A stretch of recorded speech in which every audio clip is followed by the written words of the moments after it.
नमस्कार विद्यार्थी मित्रों, आज हम हमारे हिंदी के लोक भारती इस पाठ्य पुस्तक में से दूसरी इकाई का जो जंगल है, ये जो पूरक पठन है, ये आज हम पढ़ने वाले हैं मित्रों। ये जो पूरक पठन है जंगल नामक, जिसे चित्रा मुदगल जी ने लिखा है, इसके बारे में हम जानकारी लेने वाले हैं। तो आज इसका हम भाग 1 देखने वाले हैं, जिसमें आज हम इस कहानी का परिचय और गद्य संबंधी बातें देखेंगे और कहानी को समझने की कोशिश करेंगे। ठीक है, तो मित्रों सबसे पहले हम परिचय देखते हैं। परिचय में देखते हैं कि जो लेखिका है चित्रा मुदगल, इनका जन्म 10 सितंबर 1943 चेन्नई तमिलनाडु में हुआ। मतलब ये जो थी, इनका जो हम ज़्यादा से ज़्यादा हमने देखा है आज तक जो भी लेखक या कवि है, उनका ज़्यादा से ज़्यादा संबंध जो है वो उत्तर प्रदेश, मध्य प्रदेश, बिहार से आता है, क्योंकि उनकी जो बोली भाषा है, हिंदी पर पकड़ है, वो काफ़ी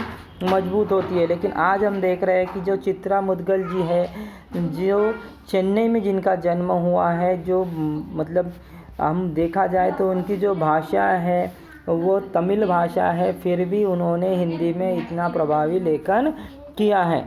तो देखते हैं चित्रा मुदगल जी के लेखन में वर्तमान समाज में रीतती हुई मानवीय संवेदनाओं, नए ज़माने की गतिशीलता और उसमें ज़िंदगी की मजबूरियों का चित्रण बड़ी ही गहराई से हुआ है।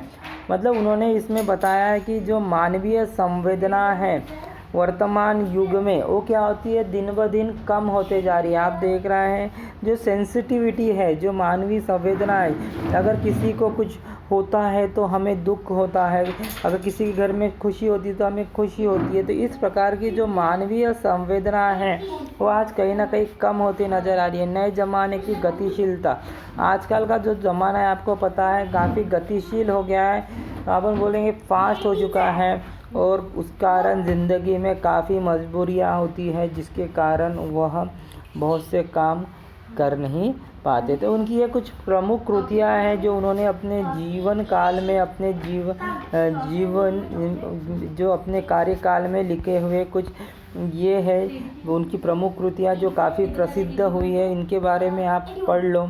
इसके बाद हम आएंगे गद्य संबंधी बातें। गद्य में क्या पढ़ना है, तो मित्रों ये एक संवादात्मक कहानी है जिसमें संवाद हो रहे हैं, मतलब डायलॉग है, जिसमें किसी का संभाषण हो रहा है। किसी विशेष घटना की रोचक ढंग से संवाद रूप में प्रस्तुति संवादात्मक कहानी कहलाती है। मतलब किसी विशेष घटना को, अगर कोई घटना होती है उसको बड़े रोचक ढंग से दिखाकर संवाद के रूप में, अगर संवाद के रूप में बताएंगे तो आपको वो कहानी पढ़ने में भी उतनी ही मज़ा आएगी।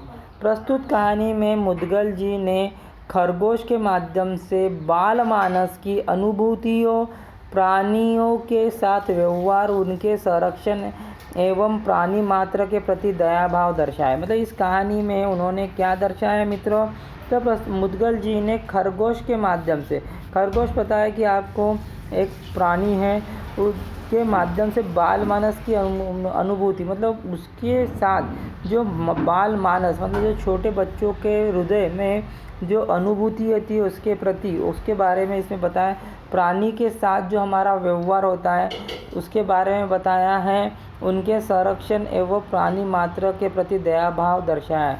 मतलब उनका किस प्रकार से आपको सभी को पता है कि आज दिन ब दिन प्राणियों की संख्या मनुष्यों से कम होती जा रही है। मनुष्यों की संख्या तो दिन ब दिन लगातार बड़े ही गति से बढ़ती जा रही है, लेकिन प्राणी मात्र की संख्या दिन ब दिन घटती जा रही है, जिसके प्रति हमें दया भाव रखना चाहिए, क्योंकि प्राणी हमारे लिए काफ़ी उपयोगी होते हैं। तो जैसे हमने देखा है कि गद्य संबंधी बातें में हमने देखा है कि जो प्राणी के साथ हमारे छोटे बच्चों का जो संबंध होता है, और उसी के साथ उनके प्रति जो हमारे दिल में प्राणी भाव होना चाहिए, उसके बारे में इसमें बताया गया है। ठीक है, तो अभी हम आगे देखेंगे। रीडर अनिमा जोशी के मोबाइल पर फ़ोन था। मांडवी दीदी की बहू तविशा का, मतलब रीडर अनिमा जोशी जो हैं उनके मोबाइल पर फ़ोन था। किसका था फ़ोन? मांडवी दीदी के बहू का, मतलब मांडवी दीदी है उनके बहू का, जिनका नाम तविशा है। आपको ये जो कैरेक्टर है, ये जो पात्र है, इनके नाम आपको ध्यान में रखना है। तविशा जो है वो मांडवी दीदी की कौन है, बहू है, सॉरी। तो कह रही थी आंटी बहुत ज़रूरी काम है। तो तविशा ने उनको फ़ोन किया, मतलब बहू ने फ़ोन किया अपने सासू माँ मांडवी दीदी को। तो वो फ़ोन किसने उठाया था, रीडर अनिमा जोशी ने। कह रही थी आंटी काफ़ी ज़रूरी काम है, अम्मा से बात करवा दो। जो अम्मा थी, मतलब जो मांडवी दीदी से, उनसे बात करवा दो, ऐसी तविशा कह रही थी फ़ोन पर। अनिमा दीदी ने असमर्थता जताई, मांडवी दीदी कक्षा ले रही है। जो अनिमा दीदी जिन्होंने फ़ोन उठाया था, उन्होंने असमर्थता दिखाई और उन्होंने कहा कि मांडवी दीदी क्या ले रही हैं, कक्षा ले रही है। कक्षा यानी वो जो क्लासेस है वो ले रही हैं। बाहर आते ही वह संदेश उन्हें दे देंगी। और उन्होंने कहा कि अभी मैं उन्हें डिस्टर्ब नहीं कर सकती हूँ कि, और जब भी वो पीरियड लेकर बाहर आएंगी तो आपका जो कॉल, आपका जो संदेश है मैं उन्हें दे दूँगी। वैसे हुआ क्या? फिर उन्होंने अनिमा, जो किन्होंने पूछा, अनिमा जोशी जो रीडर थी, उन्होंने पूछा वैसे हुआ क्या, घर में सब कुशल मंगल तो है, मतलब सब प्रसन्नता है, घर में सभी ठीक ठाक है ना।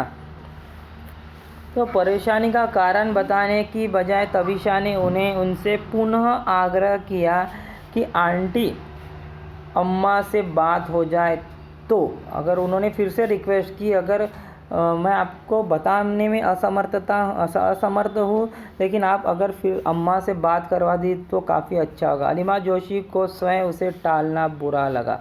अनिमा जोशी जो थी, उनको उसे टालना, तविशा को टालना बुरा लगा, उचित नहीं लगेगा तविशा। तो उन्होंने कहा, अनिमा जोशी ने, कि अगर मैं बीच में ही मांडवी दीदी को रोक दूंगी तो ये उचित नहीं होगा, अनुशासन भंग होगा। जो डिसिप्लिन है, अनुशासन यानी जो डिसिप्लिन है, जो क्लास का डिसिप्लिन है, वो क्या होगा, भंग होगा। मुझे बताओ तविशा, मुझे बताने में झिझक कैसी, मतलब आपको जो भी परेशानी है मुझे बताओ, इसमें झिझक क्या है, संकोच क्या है, ऐसी उन्होंने, अनिमा जोशी ने उनसे कहा। तो उन्होंने कहा, नहीं आंटी, ऐसी बात नहीं, ऐसी कोई बात नहीं। तविशा का स्वर भर्रा सा आया। भर्रा सा यानी थोड़ा सा भरा हुआ। जब हमें कोई दुख होता है तो हमारा दिल किस प्रकार से भरा हुआ होता है दुख से, उसी प्रकार से तविशा ने बताया, घर में जुड़वा खरगोश के बच्चे पाल रखे हैं उन्होंने, सोनू मोनू। वो खरगोश के नाम क्या है ये भी आपको ध्यान में रखना है। खरगोश के नाम है सोनू और मनु। बहुत जन घर में इस प्रकार के प्राणी पाल रखते हैं, तो उसमें से सोनू नहीं रहा। जो सोनू नामक खरगोश है उसका देहांत हो चुका है, ऐसी वो कह रहे थे। ठीक है। 10:30 के करीब काम वाली कमरा घर में झाड़ू पोछा करने आई तो बैठक बुहारते मतलब झाड़ू लगाना, बैठक बुहारना यानी झाड़ू लगाते हुए उसकी नज़र किस पर पड़ी, सोनू पर पड़ी।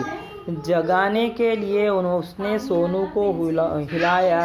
उसके जगाने की सोनू पर कोई प्रतिक्रिया नहीं हुई, लेकिन जब उन्होंने सोनू को हिलाया और उसे जगाने का प्रयास किया तो सोनू ने कोई भी प्रतिक्रिया नहीं की, मतलब उन्होंने कोई भी उन्हें रिस्पांस नहीं दिया। वह बुदबुदाना यानी जो हम मन ही मन में स्वर में बोलते हैं ना, अस्पष्ट स्वर में, उसे कहते हैं। कैसे घोड़े बेचकर सो रहा है शैतान। घोड़े बेचकर सोना यानी काफ़ी निश्चिंत होकर सोना। क्या करके सोना, निश्चिंत होकर सोना। ठीक है। तो कैसे निश्चिंत होकर सो रहा है शैतान, ऐसी कमला कहने लगी। उसकी टांग पकड़कर उसे सोफे के नीचे से बाहर घसीट लिया। उन्होंने क्या किया, फिर उस खरगोश को टांग पकड़कर सोफे से नीचे से बाहर ऐसी घसीट लिया उन्होंने, मगर सोनू की कोई हरकत नहीं हुई।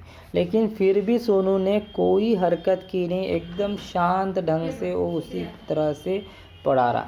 कमला ने चीखकर तविशा को पुकारा। फिर कमला को लगा कुछ तो अघटित हुआ है, जो ठीक बात नहीं है, तो उन्होंने अपनी मालकिन तविशा को पुकारा, छोटी बीजी। तविशा अचेत सोनू को देख घबरा गई। मतलब एकदम अचेत मूर्छित, मतलब एकदम उसका चेहरा मुरझा गया। अचेत होना है मुरझा जाना, चेहरा निराश हो जाना, दुखी होना उस प्रकार से। और वो सोनू को देखकर घबरा गई। गोदी में उठाया तो उसकी रेशम सी देह हाथों में टूटी कोम्पल सी झूल उठी। कोम्पल यानी जो पेड़ों को लगने वाले नई नई छोटी छोटी पत्तियाँ आती है ना, उस प्रकार से वो पूरी तरह से टूट जाने के बाद कैसी मुरझा जाती है, उस प्रकार से उसका शरीर मुरझा गया था। किसका शरीर? सोनू का शरीर। सोनू कौन था? सोनू खरगोश था। ठीक है। उसके समझ में नहीं आ रहा था वो क्या करे, उसको समझ में नहीं आ रहा था कि वो क्या करे। आसपास जानवरों का कोई डॉक्टर है नहीं, मतलब अभी उसे चेक करने के लिए, उसको जिसकी जांच करने के लिए कोई डॉक्टर की आवश्यकता है, लेकिन आसपास में कोई जानवरों का डॉक्टर भी मतलब नहीं है। अपनी समझ से उसने दोनों बच्चों को डॉक्टर को घर बुलाकर सोनू को दिखाया। मतलब उसने बच्चों के जो डॉक्टर होते हैं, जो इंसानी बच्चों के डॉक्टर, उसे बुलाकर सोनू को फिर भी दिखाया। डॉक्टर ने देखकर कह दिया, प्राण नहीं अब सोनू में। जब डॉक्टर ने उसे चेक किया तो उसने कहा कि सोनू के मतलब जो प्राण हैं वो जा चुके हैं, अब उसमें प्राण नहीं है। आंटी आप अम्मी को जल्दी से जल्दी घर भेज दें। मतलब ये सब चीज़ें तविषा ने किसको बताई? जो अनिमा रीडर थी उन्हें बताई, और उन्होंने रिक्वेस्ट किया कि जल्दी से जल्द उन्हें क्या करें, घर भेज दें। घंटे भर में प्ले स्कूल से पीयूष घर आ जाएगा। जो घंटे भर में क्या होगा? प्ले स्कूल से जो पीयूष ये नया पात्र है, ये प्ले स्कूल जो छोटे बच्चों का स्कूल होता है वहाँ से वो घर आ जाएगा, ऐसी वो उनसे रिक्वेस्ट करने लगी। मांडवी दीदी घर पहुंची।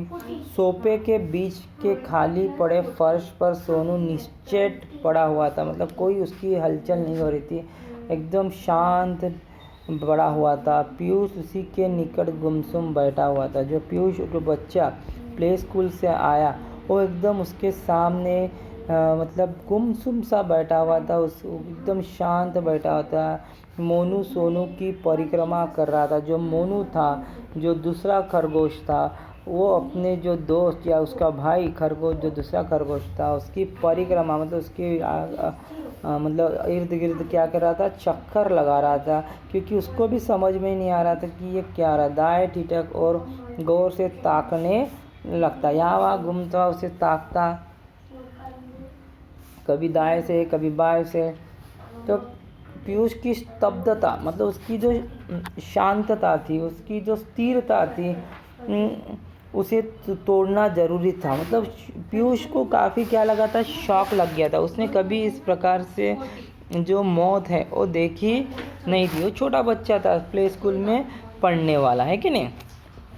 तो नन्ही सी ज़िंदगी में वो मौत से पहली बार मिल रहा था। अभी छोटू सा बच्चा था, फर्स्ट टाइम वो क्या देख रहा था? किसी की मौत देख रही थी। और जो सोनू गुजर गया था, जो खरगोश था, उसके साथ उसका काफ़ी गहरा लगाव था। मौत उसकी समझ में नहीं आ रही है। मौत उसकी समझ में आ रही थी क्या? मौत उसके समझ में नहीं आ रही है। मतलब क्या होता है मौत, ये उसे समझ नहीं आ रहा था।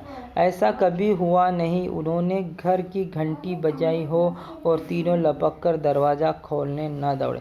मतलब मांडवी दीदी जब भी घर की घंटी बजाती थी तब ये तीनों भी मतलब सोनू, मोनू और जो पीयूष छोटा बच्चा था, और तीनों दौड़ कर दरवाज़ा खोलने जाते। खोल तो पीयूष ही पाता, मगर मुंह दरवाजे की ओर उठाए हुए दोनों पीयूष के नन्हे हाथों में अपने अगले पंजे लगा देते।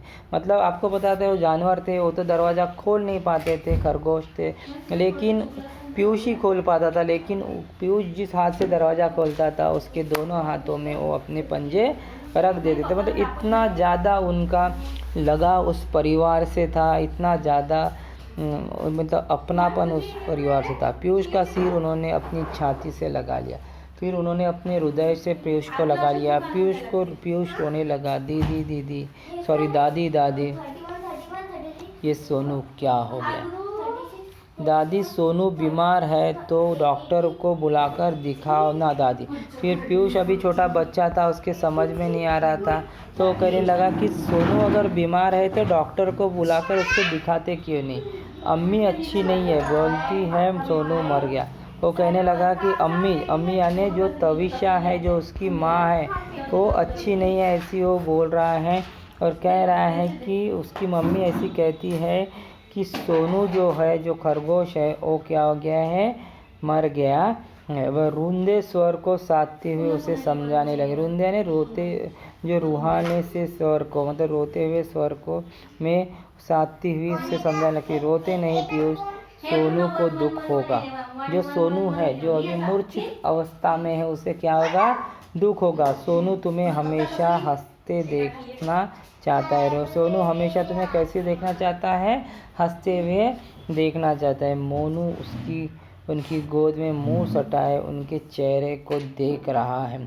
मोनू जो था, जो दूसरा खरगोश था, वो उनकी गोदी में मुंह सटाए उनके चेहरे को देख रहा है। बिटर बिटर दृष्टि आंसुओं से भरी हुई है। बिटर बिटर यानी जो इधर उधर जो ढूंढती रहती है ना कुछ, उसे जिस प्रकार की दृष्टि होती है, बिटर बिटर को हम ये भी कहती है कि एक आधी चीज़ में हम नज़र गड़ा के बैठते हैं ना, उस तरह से उसने नज़र गड़ा कर बैठा था। जानवर भी रोते हैं। पहली बार उन्होंने जानवर को रोते हुए देखा है। जानवर भी रोते हैं। आपको इससे पता चलता है कि जानवरों में संवेदना होती है। वो भी समझ सकते हैं कि क्या सुख है, क्या दुख है, क्या हंसी है, क्या रुलाई है। तो पहली बार उन्होंने जानवर के आंखों में आंसू देखे थे। मोनू को हथेली में हल्के हाथों से दबोचकर उन्होंने उसे सीने से सटा लिया। उन्होंने मोनू को भी हल्के हाथों से पकड़कर उसको भी अपने हृदय से लगा लिया। मालूम हिचकियाँ भर रहा था सोनू, मतलब वो खुद को संभाल नहीं पा रहा था, हिचकियाँ भर रहा था मोनू। काली बदली उनके चेहरे पर उतर आई, मतलब बहुत ज़्यादा घना अंधेरा चारों तरफ उन्हें नज़र आ रहा था, कोई चीज़ उन्हें दिखाई नहीं देते। इस प्रकार की अवस्था जब सोनू चला गया था तो उस घर में सभी परिवार की हो चुकी थी, क्योंकि परिवार वालों के साथ उन जो दोनों खरगोश थे उनके काफ़ी लगावपूर्ण संबंध थे। तो आज हम यहाँ तक देखेंगे मित्रों। इसके बाद का भाग हम अगले भाग में देखेंगे। इस पर आधारित एक कृति मैं आपको छुड़ाने के लिए देता हूँ मित्रों।